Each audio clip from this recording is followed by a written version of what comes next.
uh, selamat malam buat kita semua. Ya, malam tadi. Pada malam hari ini kita ada sedikit topik yang menarik, di mana pada saat ini kita lagi ada berita hangat tentang PPKM itu sendiri, tentang penanganan COVID-19. Namun ada pembicara-pembicara handal malam hari ini tentang bagaimana sebagai pengamat situasi khususnya di Sumba, lebih secara umumnya di Sumba, tapi lebih khususnya di Sumba Timur saat ini. Jadi yang pertama saya berikan kesempatan kepada Abang Domi sebagai pemantik pembicara awal, bagaimana memberikan pemandangan tentang PPKM saat ini. Untuk itu berikan kesempatan. Oke, terima kasih Bung Adi. Diskusi yang menarik pada malam hari ini, yang mana topiknya terkait dengan PPKM. Ya,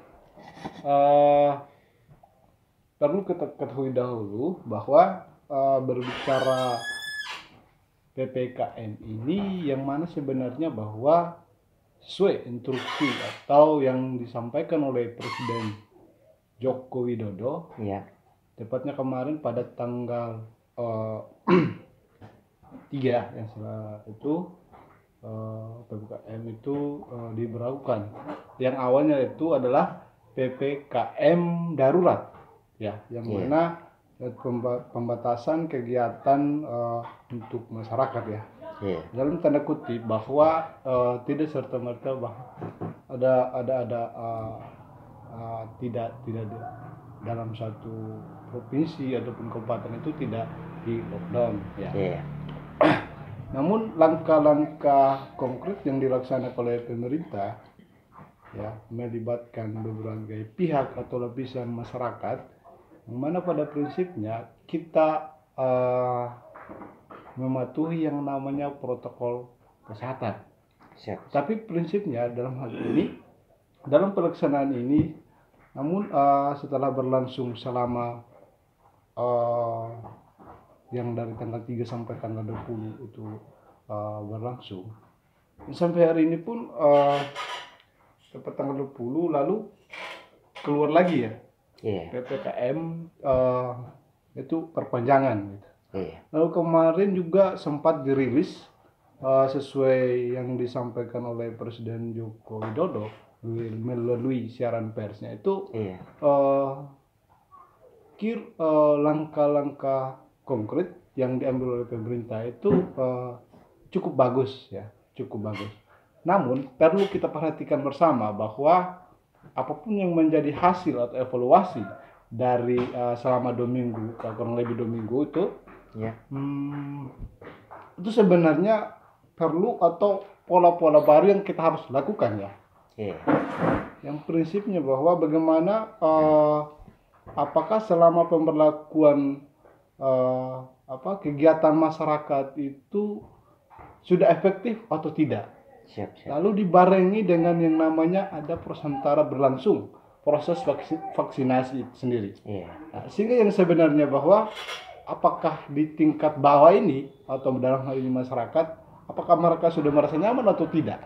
Itu yang akan menjadi pertanyaan kritis bagi kita semua. Lalu dari berbagai tempat ada banyak hal isu atau ada banyak hal kejadian-kejadian yang memang tidak sesuai dengan yang diharapkan, ya. Sempat kejadian kemarin, ya, yang mana dengan melonjaknya jumlah kasus COVID kita di Indonesia, lalu juga terlebih khusus kita di Kabupaten Sumba Timur, ya. Yang mana akhir-akhir ini begitu sangat melonjak, ya. Sampai untuk sekarang itu kalau saya tidak salah 1.000 lebih lah, ya. Kurang lebih seperti itu, karena masih sementara pengembangan. Mungkin untuk hasil akhirnya itu yang memang kita belum ketahui sampai per tanggal hari ini atau tanggal 21. Namun sebenarnya mungkin terlepas dari langkah yang diambil oleh pemerintah baik dalam pemberlakuan PPKM ini, bahwa yang nantinya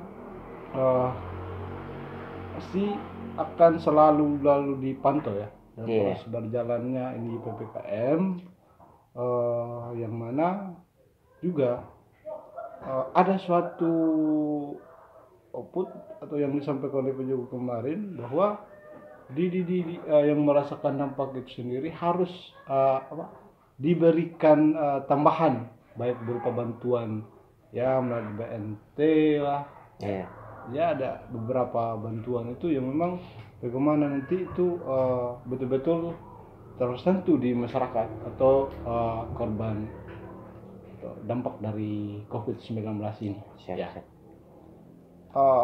Jadi sederhananya kalau dari saya, Bung Adi, sebenarnya yang perlu diperhatikan sesuai dari hasil evaluasi kemarin itu, dalam proses pemberlakuan awal yang namanya PPKM darurat lalu diperpanjang, ini yang menjadi gorengan juga bagi netizen ya.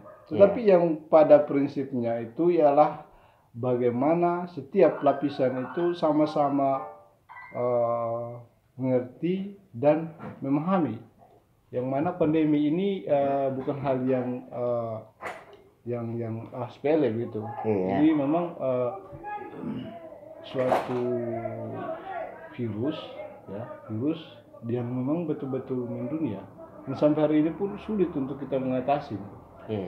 Nah, berangkat dari pengalaman yang sebenarnya itu ada berbagai macam kasus atau penyakit sebenarnya yang perlu kita perhatikan. Namun dengan hadirnya pandemi ini yang kurang lebih hampir 3 tahun ya, mau berjalan sudah 2 tahun, itu hampir kita melupakan penyakit yang lain. Kita lebih fokusnya ke COVID begitu. Ya, COVID-nya ini. Tapi sebenarnya bagaimana kita memperlakukan ya, coba kita warang dari saya Bung Adi begini. Artinya solusi kita sebagai pengamat dengan kejadian-kejadian yang kita rasakan ini, penting sekali ya, pemerintah itu dalam pengambilan kebijakannya itu dia bagaimana menerima respon publik, bagaimana menerima respon publik atau lapisan masyarakat ini tingkat bawah. Apakah sementara berlangsungnya PPKM ini, apakah mereka sudah nyaman? Apakah melihat dari segi ekonomi dan interaksi sosial dan lain semacam, apakah itu berdampak tidak? Nah, jadi itu yang menjadi fokus besar, sehingga ini ada kaitannya juga. Ini yang lebih berkesan terkait dengan PPKM ini. Pemerintah mengeluarkan kebijakan terkait dengan PPKM darurat atau sekarang ada perpanjangnya. Sehingga namun dengan sementara berlangsungnya proses vaksinasi untuk semua warga negara Indonesia, di situ semacam tidak terkontrol. Yang mana adanya vaksinasi, lalu masyarakat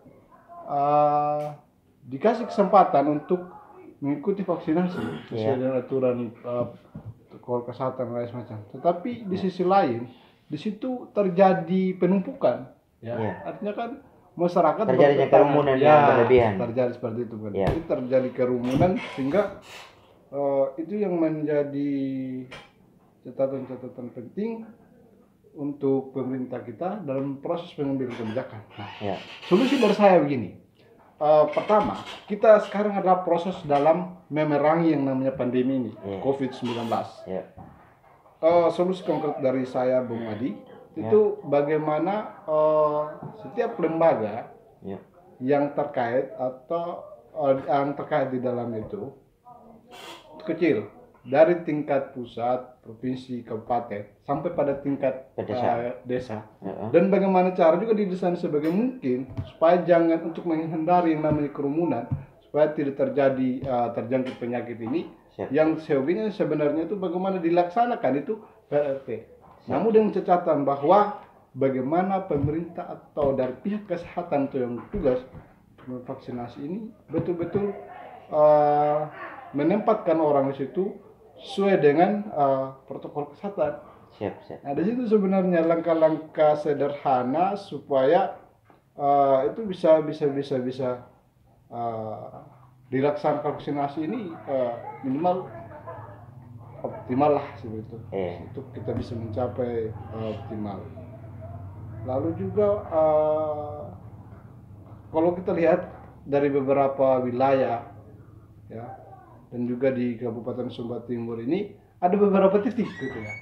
Ada beberapa titik yang sampai hari ini dan mungkin minggu ke depan mungkin ada jadwal tertentu yang ditentukan. Ada beberapa titik itu untuk vaksinasi ya. Vaksinasi mana ada yang melibatkan bahwa dari pihak Kapolres, pihak Kodim. Jadi itu ada beberapa titik.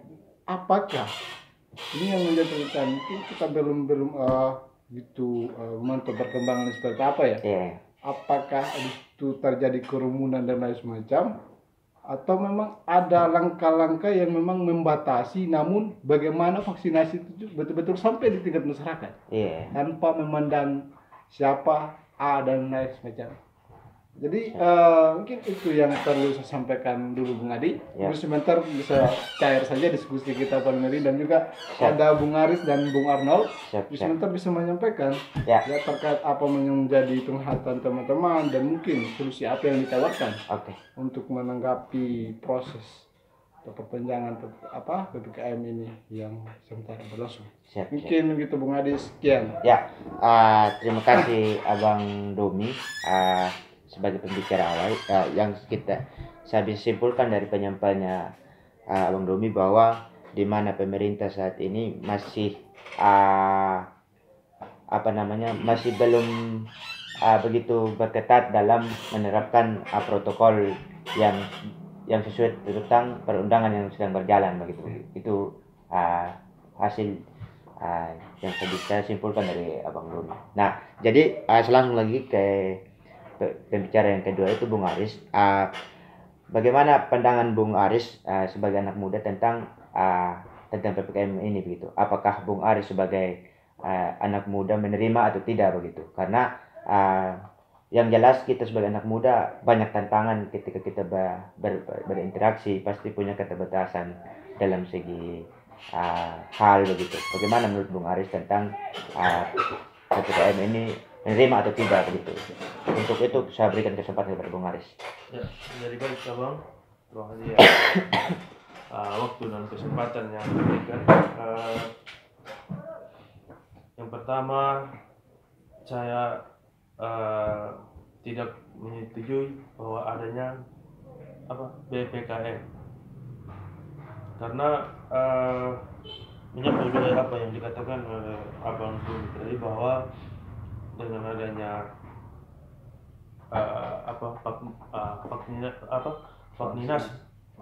vaksinasi yang ada di Sumba Timur, terkhususnya di Sumba Timur ini melibatkan banyak kerumunan gitu. Bahwa sebenarnya pemerintah belum melihat bagaimana, atau belum berpikir bahwa sebenarnya harus lebih ke desa begitu, terkhususnya di desa, atau lebih spesifiknya ke RT begitu. Terus yang berikut juga Bang, terkait dengan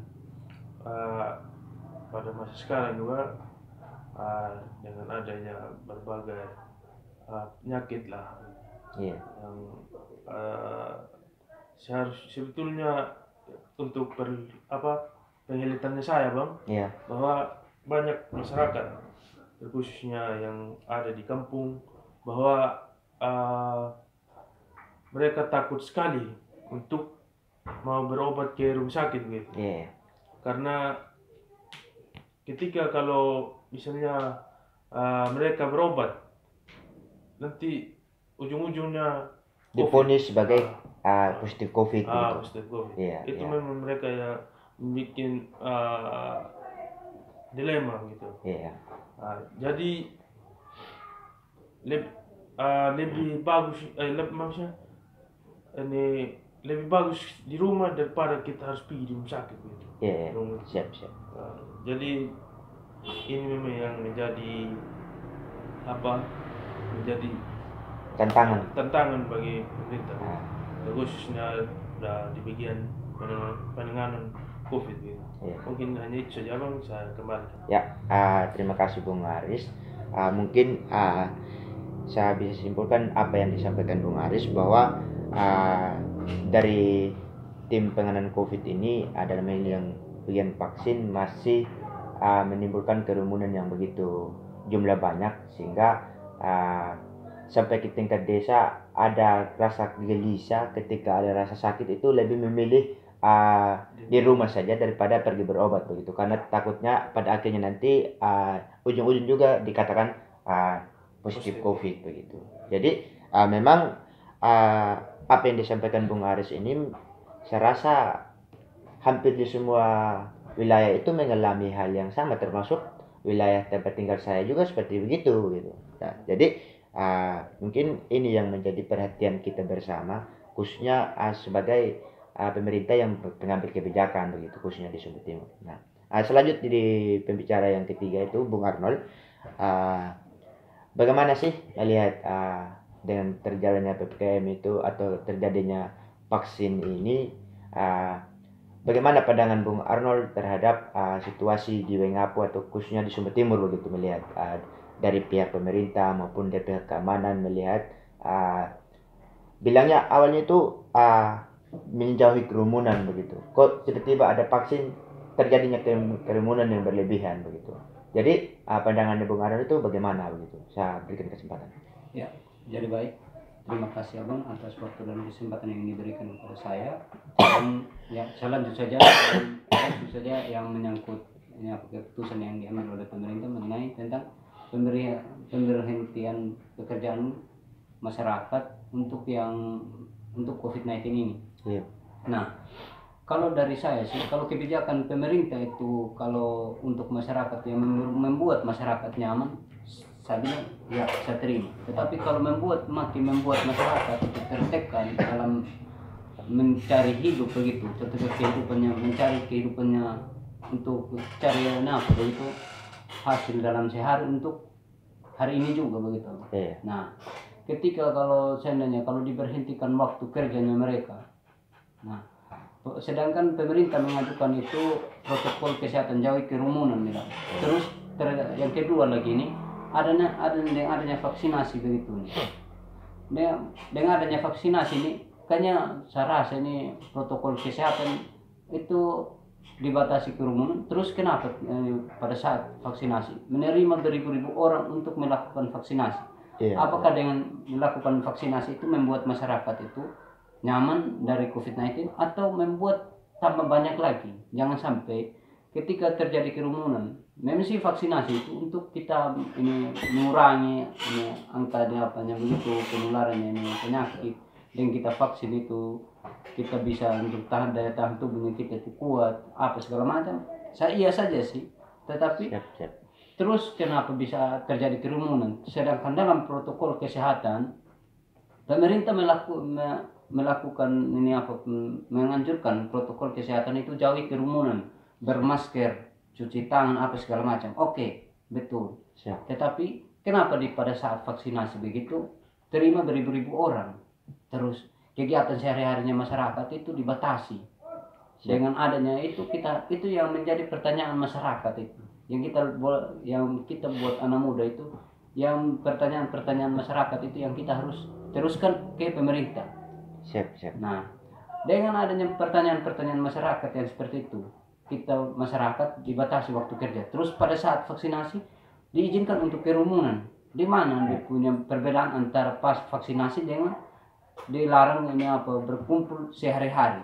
Bedanya di mana coba? Siap. Kalau dari kita anak muda sih, kalau kita berpikir begini, ya masih boleh dibilang ya masih cerdas di punya pemikiran. Apalagi kalau kita yang sekolah yang masih bisa untuk kita berilmu pengetahuan, yang tahu sedikit tentang ini. Yeah. Apalagi yang menyangkut kesehatan, pasti mereka akan tahu semua tentang itu. Nah, kalau kalau pemerintah langsung ambil keputusan begitu, kayaknya itu kalau menurut saya sih saya tidak terima dengan adanya PPKM. Siap.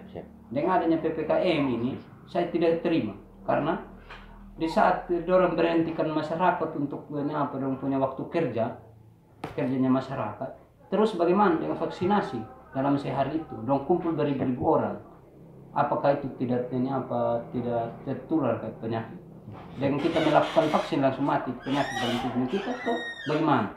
Siap. Itu yang menjadi pertanyaan masyarakat. Itu saya sempat dapat pertanyaan masyarakat. Contohnya kita untuk Sumba Timur yang menjual di pasar itu dari jam 7 sampai jam 10, dari jam 10 sudah ditutup. Siap. Jam 10 siang lanjut, jam 4 sore sampai jam 9 malam tutup lagi.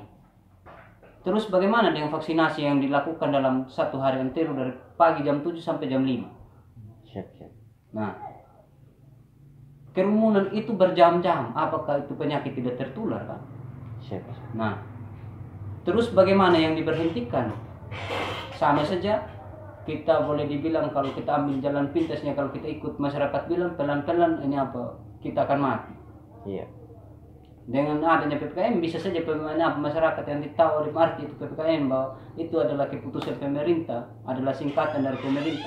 Orang akan pastikan bahwa pelan-pelan kita akan mati masyarakat dengan membatasi kita punya waktu kerja. Sedangkan orang itu masa COVID ini kemiskinan untuk Sumba Timur meningkat sekali.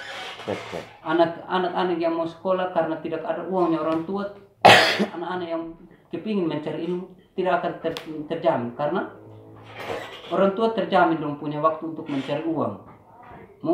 Mau kasih sekolah bagaimana? Biaya pendidikan tinggi. Siap. Mau di tingkat jenjang SMA, dari SMP saja sudah dibiayai iuran komite. SMA begitu. Apalagi kita yang lanjut ke kuliah. Yang lanjut kuliah itu dari biaya kuliahnya dia belum lagi kalau dia jauh dari orang tua, biaya kalau dia kos, dia kontrak. Uang dari mana orang tua? Dengan adanya PPKM itu sama saja itu kalau kita ikut masyarakat yang bilang pelan-pelan kita akan mati, betul. Karena pemerintah membatasi waktu kerjanya masyarakat untuk mencari uang untuk kehidupan sehari-hari, mencari uang untuk anaknya yang sekolah. Tidak mungkin orang tua itu langsung pergi ke pasar apa yang orang jual untuk dalam beberapa jam begitu langsung laku semua kan kalau di pasar itu banyaknya persaingan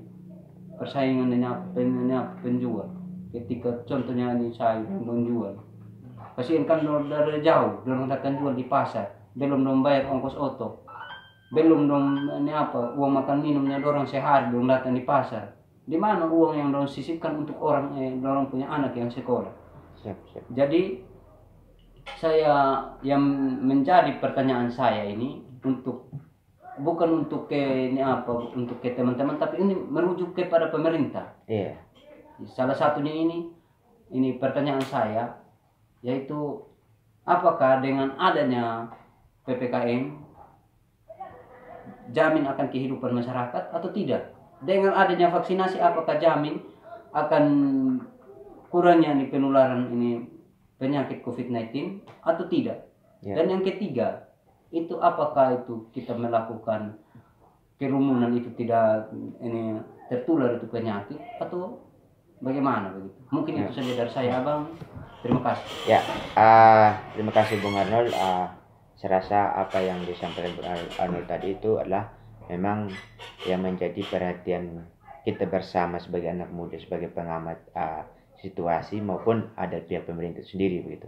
Kenapa saya berkata demikian? Pertama tadi yang disampaikan Bung Arnold itu adalah ekonomi sangat terdampak dan sangat terganggu dengan adanya PPKM itu sendiri. Saya rasa itu memang benar. Tapi bahwa di mana sebenarnya masyarakat yang jual dari jam 4 subuh sampai misalnya sampai malam hari ini berbeda begitu. Kenapa saya berkata demikian? Karena ini memang betul-betul dari pihak keamanan atau Satpol PP itu ketika ada masyarakat yang melanggar peraturan itu pasti akan melakukan peneguran yang ada yang secara baik-baik, ada juga yang secara kekerasan begitu. Tergantung bagaimana dari situasi itu atau bagaimana itu yang menjadi pertanyaan kita saat ini, Fit. Nah, yang berikut tentang vaksinasi itu sendiri ketika dengan jumlah yang banyak. Memang ada banyak masyarakat yang mengeluh dan ada banyak isu yang berseberangan di media Facebook atau manapun yang bercerita begini, bahwa kita datang dari pagi sampai sore tidak dapat kebagian vaksin, bahwa sudah menunggu berjam-jam. Itu juga salah satu sudah menimbulkan kegelisahan di masyarakat sendiri begitu.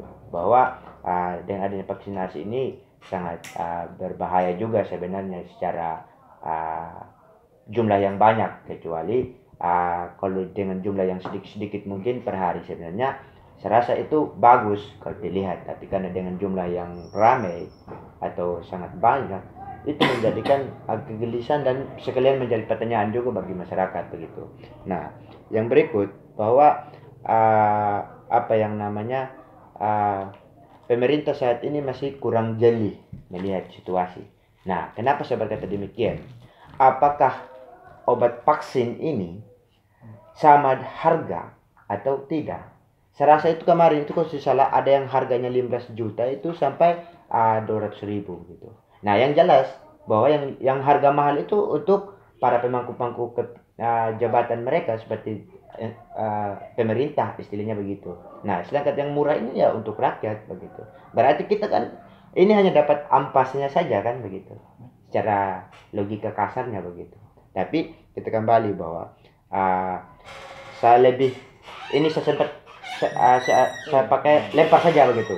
Ya, siapa yang dulu begitu. Jadi kan kita tadi sudah bahas tentang PPKM dan kita sudah bahas sampai vaksinasi begitu. Nah, jadi begini, ada sebuah isu yang sedang terbangan di media itu, termasuk saya juga kemarin menulis di saya punya halaman FB bahwa masyarakat itu rata-rata mau vaksin bukan karena untuk memutuskan mata rantai COVID-19 gitu. Tapi karena kepentingan bahwa vaksin itu adalah satu bagian dari peraturan untuk mengurus administrasi keluarga begitu yang berhubungan dengan instansi kependudukan atau instansi apa saja begitu. Nah, saya lemparkan saja ke pembicara yang bertiga ini, bagaimana pandangannya kawan-kawan ini mengenai vaksinasi begitu. Apakah benar kita memutuskan mata rantai COVID atau karena itu kepentingan data tadi gitu. Untuk itu saya lemparkan. Siapa yang dahulu? Oke, Bung Adi. Makin malam makin asik ya diskusi kita. Iya, seru banyak. Jadi memang haruslah gitu. Kita sebagai anak muda, ya, kita adalah kaum yang memang peka dengan keadaan sosial, ya. Dan juga kita peka dengan keadaan kemanusiaan sendiri. Siap. Nah, barangkali dari sinilah sampai hari ini kita bisa duduk lama-lama, Bung Adi. Iya, siap. Jadi sebenarnya ya keadaan-keadaan di lapangan atau yang dirasakan oleh masyarakat setempat dan juga dari beberapa wilayah sendiri, ada beberapa syarat sih. Beberapa syarat yang mana setelah pemberlakuan pembatasan kegiatan masyarakat ini dijalankan ya, atau dikeluarkan oleh pemerintah, itu sini ada beberapa hal yang menjadi polemik di tingkat-tingkat tingkat masyarakat ini, yang mana ada beberapa masyarakat ada beberapa masyarakat yang memang kita coba dibangun diskusi ya semacamnya bahwa karena dia ada niat untuk berpergian di suatu wilayah baik di tingkat provinsi atau di saat itu mereka berbondong-bondong untuk vaksinasi demi mendapat sertifikat ini, sertifikat vaksinasi. Tapi pada sebenarnya ini berseberangan dengan esensi atau maksud yang pemerintah keluarkan kebijakan ini. Sehingga menurut hemat pikir saya begini, Bung Adi.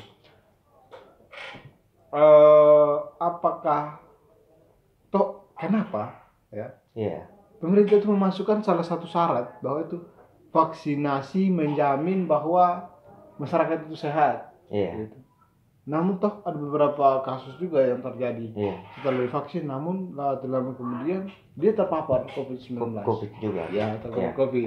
Nah, tapi lalu esensi atau dari vaksinasi itu menjadi tujuan bahwa memutus mata rantai atau penyebaran COVID-19 yang memang sebenarnya itu, tetapi dia sudah melebar, melebar. Hanya karena unsur dia untuk memenuhi salah satu syarat supaya masyarakat ini, contoh ada yang memang berpergian, artian bahwa mungkin dengan tugas, lalu mungkin dengan bisnisnya atau lain semacam. Di situ semacam ada semacam formalitas lah. Formalitas divaksin, dapat kartunya, oke. Saya sudah di bla bla bla semacam saya sudah bisa. Jadi boleh bilang saya sudah sehat. Padahal kembali ada juga bukti bahwa ada beberapa masyarakat itu yang terpapar COVID ketika vaksin begitu. Seperti itu Bung Adi. Nah, lalu yang berikut lagi ya. Ada heboh-hebohnya di media. Ada hebohnya media itu akhir-akhir ini tuh ya, yang mana yang sebenarnya ya. Pemerintah sudah pernah mengeluarkan ada yang namanya PSBB, ya, ada yang namanya PSBB, pembatasan skala besar, gitu. Oke. Lalu sampai sekarang ada yang namanya PPKM, lalu ada PPKM lanjutan atau perpanjangan. Toh, jadi hemat kita sebenarnya begini, bagaimana sebenarnya pemerintah itu ya mengeluarkan suatu kebijakan kebijakan yang memang betul-betul pro kepada rakyat, lalu dengan melihat kondisi-kondisi yang ada di lingkungan masyarakat sendiri.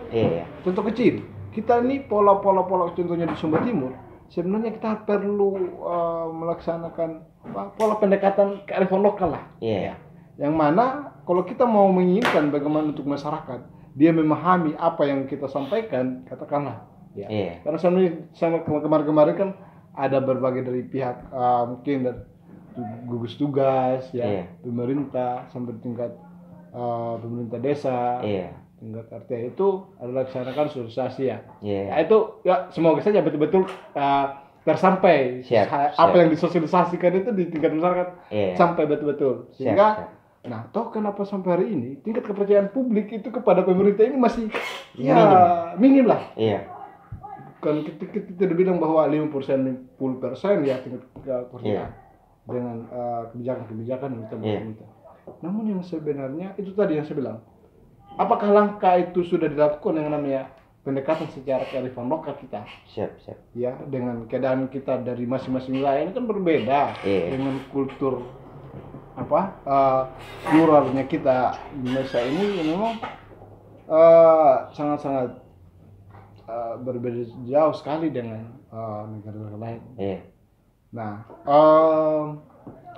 mungkin kesimpulan saya Bung Adia, mungkin ini semakin malam semakin asik, tambah lagi ada hidangan, kopi. ada kopi, ada ngopi pintar ya. Ntar ini saya ada hal yang saya bercerita ya, mungkin saya cerita sedikit. Ada statement-statement yang heboh disampaikan oleh baik itu netizen, mungkin pengamat-pengamat atau aktivis media lah, aktivis media itu menyampaikan hashtag bahwa PPKM pengen pulang keluarga marah, pengen pulang keluarga marah, lalu ada banyak lagi bahwa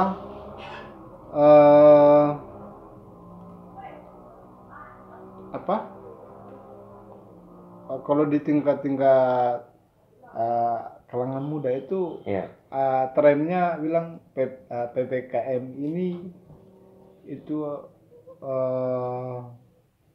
pengen pulang kembali ke mantan lah. Seperti itu. Tapi yang sebenarnya bahwa yang diinginkan oleh pemerintah kita hari ini sebenarnya bahwa bagaimana memutus mata rantai, lalu bagaimana menurunkan angka COVID ini yang semakin meningkat, setiap hari semakin meningkat, Esensinya bagaimana semua ya. Prinsipnya bagaimana semua lapisan masyarakat ini bahu-membahu untuk kita sama-sama memerangi yang namanya pandemi COVID-19 ini. Siap. Nah, jadi tadi ada beberapa solusi yang mungkin atau saran-saran yang kita perlu kita sampaikan atau bagi publik. Pikir inilah pemikiran kita ya. Secara kaum intelek yang memang kita bisa mampu memerdekakan pikiran kita, memerdekakan pemikiran kita, lalu kita mampu memberikan tinjauan kritis kepada proses pelaksanaan PPKM ini. Dan harapannya yang mana jadwal ditentukan nanti itu tidak maksimal mungkin, perlu lagi pengambilan kebijakan ini pemerintah. Itu perlu betul-betul kehati-hatian dan juga perlu menerima masukan-masukan yang memang membangun dan juga dari tingkat masyarakat, lalu tingkat aktivis atau lain semacam. Harapan-harapan ini memang membantu untuk bagaimana pemerintah dalam mengambil kebijakan. Jadi singkatnya itu saya Bung Adi, salam sehat, tetap jaga jarak ya. Jaga jarak, protokol kesehatan. Ya, yang walaupun hari ini memang kita dibatasi dengan semua pada segi itu ya. Semua dampak dari ini pandemi kita semacam dihantui.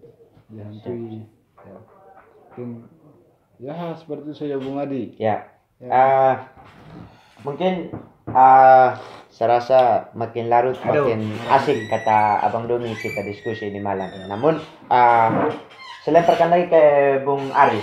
Bagaimana pandangan Bung Aris dan adanya vaksinasi ini, ketika adanya vaksinasi ini bahwa salah satu tujuan utamanya itu untuk memutuskan mata rantai COVID pandemik begitu. Tapi ternyata ada stigma, ada peraturan baru yang keluar bahwa rata-rata itu masyarakat itu mau vaksin itu untuk mendapatkan sertifikatnya. Ketika ada kemana saya sudah dinyatakan vaksin, dan untuk mengurus segala administratif itu saya bisa bebas mengurusnya begitu.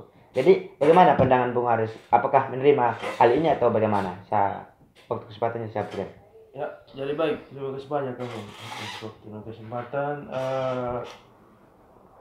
Ini memang yang bikin dilema Bang. Bahwa yang pertama sebenarnya kalau saya sih Abang yang pertama saya setuju sih sebenarnya. Cuman kalau memang dengan adanya vaksinasi ini untuk memutuskan mata rantai virus ini, tetapi kalau memang dengan hanya persyaratan atau untuk hanya untuk bebas perjalanan, bebas perjalanan atau ada kepentingan lain, Bang. Ini juga yang menjadi dilema. Saya rasa bagaimana Bang? Kayak ada yang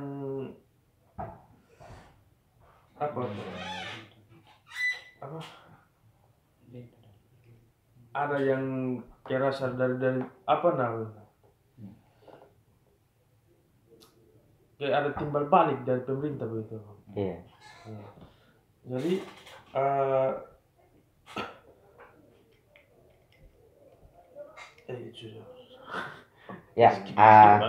mungkin Bung Aris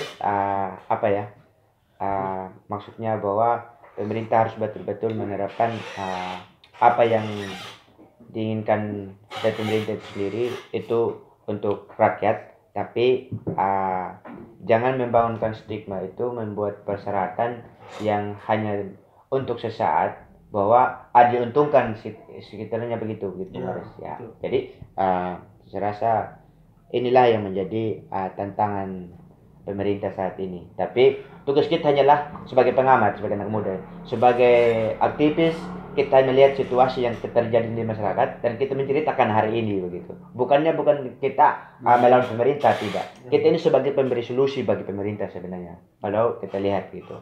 Jadi tergantung cara pandang siapa yang melihat situasi ini begitu. Tergantung siapa yang merasakan situasi ini.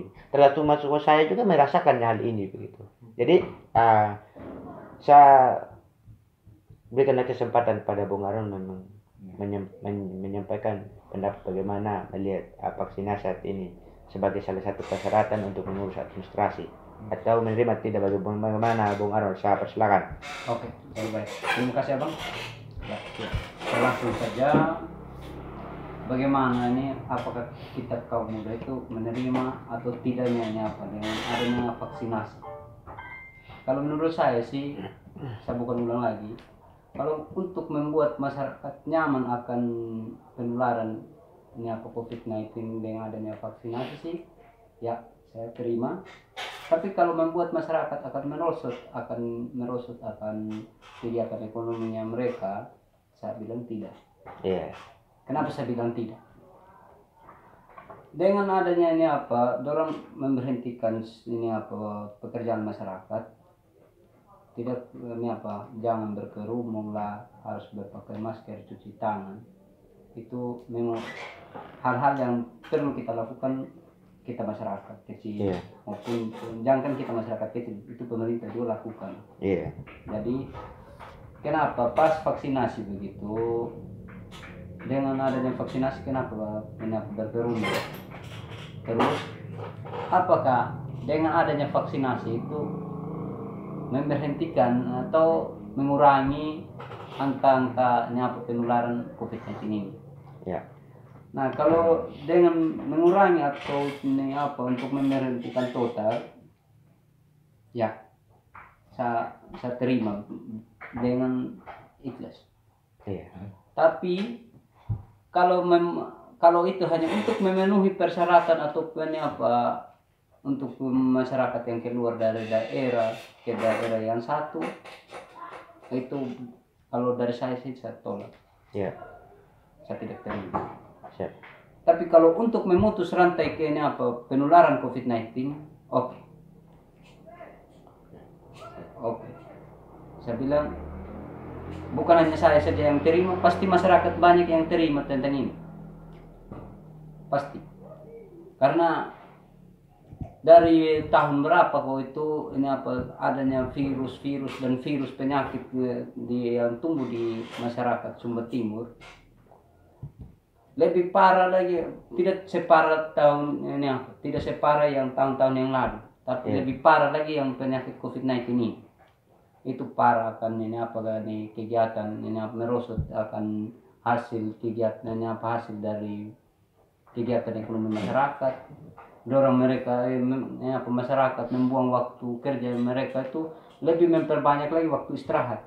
Yeah. Nah, dengan dorong buang waktu istirahatnya mereka, apakah di saat mereka istirahat itu akan langsung berhenti itu COVID atau pas dorong keluar juga sama juga? Iya. Atau bagaimana? Nah, yang kedua, yang pertama yang menjadi pertanyaan saya. Mungkin ini saya langsung lari ke pemerintah. Yeah. Ini pertanyaan dari masyarakat yang saya lanjutkan. Nah, yang pertama itu ini dengan adanya vaksinasi begitu. Iya. Ada masyarakat mereka vaksin itu lalu mereka merasakan sakit, terus minum obat tetap juga sama, tetap sakit begitu. Jangan orang, sedangkan saya punya apa? Saya langsung saja, saya punya tuan kos,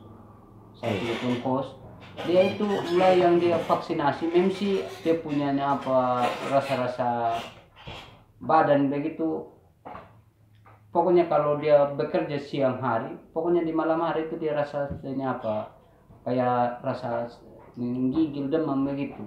Apakah itu sakit karena capek? Kalau sakit karena capek mungkin sakit badan tidak menggigil. Ya, mungkin apa yang disampaikan Bung Arnold tadi, saya kan sudah mengambil subjek tadi atau sampel begitu, bahwa apakah kejadian itu sebelum vaksin pernah merasakan kejadian itu atau bagaimana? Setelah vaksin merasakan kejadian itu atau bagaimana? Kalau sebelum vaksinasi itu dia itu hanya batuk pilek saja. Ya. Itu pun batuk pilek karena namanya juga kalau kita kerja di kebun itu kan kalau kita di kebun kan sendiri lagi toh. Karena kita sendiri pasti kita kan tidak memakai masker. Karena kita kan kerja sendiri, tidak berkerumun begitu.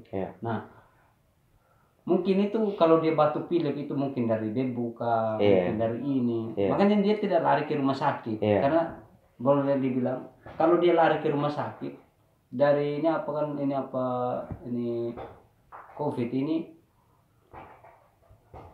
apa yang dirasakan pertama itu oleh pasien itu kan dia dari batuk pilek atau radang tenggorokan, lemas badan atau sesak napas itu kan itu mulainya dari situ, awalnya dari situ. Sedangkan dia ini batuk pilek dengan kerja sendiri, itu pun dia pun tidak jauh dari rumah, itu pun dekat dengan rumah lah, itu pun kalau dia pergi juga hanya sehari-harinya dia itu ada di kos-kosan atau tidak dia duduk di kos-kosan, bukan duduk berkerumun, dia duduk sendiri-sendiri atau tidak dengan kawan satu orang dalam kos. Kalau ada yang ajak dia ngobrol itu saja, itu pun pakai masker. Terus kenapa setelah dia vaksin begitu keadaan dia, saya lihat dia mati kepala, kenapa bisa sakit begitu? Apakah karena obat vaksin itu yang bekerja atau